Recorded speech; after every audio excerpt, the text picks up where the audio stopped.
It was late, long past the time most would be home, safe and sound. But not for Leela. She found herself walking down a narrow, dimly lit street, the kind where shadows seemed to stretch just a bit too far. Each step she took echoed off the walls, a lonely sound that only served to heighten her growing unease. Her pace quickened. The soft click of her heels on the pavement became a rapid staccato. But she couldn't shake the feeling, the nagging sensation of someone or something was watching her. Leela glanced over her shoulder, her breath catching in her throat as her eyes scanned an empty street behind her.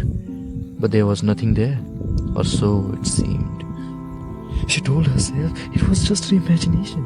After all, who would be lurking in the shadows at this hour? But as she passed the dark alleyways, her steps faltered. For just a moment, she thought she saw something moving within the darkness.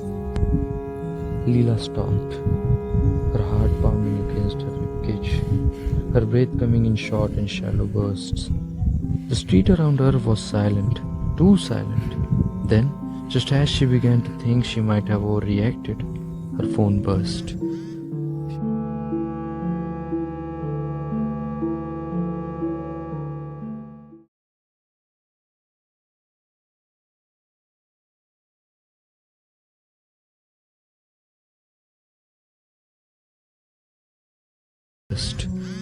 She pulled it out, her hands trembling.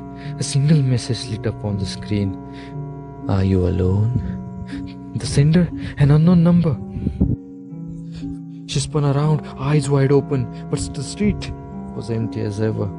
Still, the whispers seemed to linger in the air, as if the darkness itself had spoken to her. She clutched her phone tighter, her fear mounting with each passing second. Her phone buzzed again. This time, the message was shorter, more chilling. "I'm closer than you think." Leela's breath caught in her throat. Her hands went cold, and without a second thought, she dropped her phone. The sound of it hitting the pavement echoed through the night. She didn't look back, didn't dare to. Instead, she ran.